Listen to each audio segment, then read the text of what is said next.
Welcome to Comics A to Z. So on this channel, I will be bringing you the whole case profiles of characters from several comic books such as Marvel, DC and even The Boys. So if you're on this video, you probably just saw the WandaVision's latest episode where you learned that Agnes is actually Agatha Harkness. So in this video, I will be showing you and telling you what her origin was and what was her fate in the Marvel comics, and will also connect it to the Marvel Cinematic Universe. So let's dive into the video without wasting further time.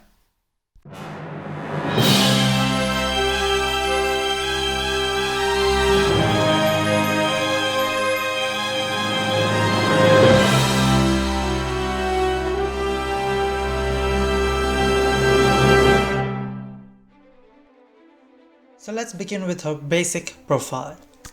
So by occupation, she is a witch and she is based in New York and her height is 5 feet 11 inches. That is tall. So if you have seen in the TV show, her hair is white and not black. And her main powers would be that she could manipulate magical forces through the recitation of spells. And she also possessed a magical cat named Ebony that could transform itself into a vicious panther. I mean, that is a really good duo. One is a witch and other is a panther, and I'm sure the panther supported her in a lot of her fights and any conflicts. So talking about her origins, she was actually raised in the town of New Salem in Colorado, whose inhabitants also practiced magic. She excelled in her craft and eventually became the town's most powerful sorceress and leader. Agatha believed that witches and warlocks didn't have to live apart from normal humans. She wanted to include all the witches and warlocks together, but her son and the whole town itself disagreed with her, and eventually she decided to leave New Salem. She moved to Whisper Hill in New York, where she was hired as the governess for Franklin Richards, who is the son of Mr. Fantastic and Invisible Woman. This is the place where WandaVision in the Marvel Cinematic Universe can make an opening for the Fantastic Four. In the comics, when Scarlet Witch became unbalanced and disassembled the Avengers, she was the one who murdered Agatha.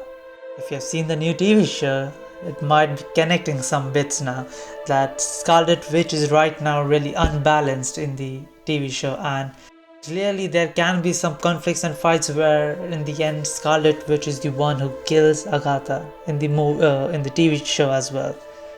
However, Agatha has been reported dead before several times, but she has managed to return, which makes sense because she has a lot of magical powers and is a witch. But how did it relate, or how did she relate to Wanda and Vision? So in the comics, Agatha's child named Nicholas Scratch placed Agatha on trial for treason.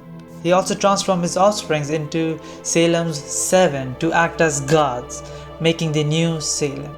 They later burned Harkness at the stake. But a spirit later led to Vision and Wanda into New Salem, and the Salem 7 died fighting them. Also, Nicholas Scratch tricked the 7 into releasing demon Shuma Gorath, which needed the involvement of Doctor Strange and Fantastic Four to prevent any kind of further chaos and destruction to the earth. So this is a really good way where they can actually bring Doctor Strange and connect Wanda to the Doctor Strange 2, that is Madness into the Multiverse, and can also make an opening for the Fantastic Four. So that was it. It was the brief introduction and what was the fate of Agatha Harkness in the comics and how it can be related to the Marvel Cinematic Universe. In my next video for the Marvel A-Files, I will be more talking about the Absorbing Man. Now you might not have heard about him, and we are yet to see him in the Marvel Cinematic Universe. Do like and subscribe so you are updated with my new videos and you can update yourself with every single Marvel character out there as well.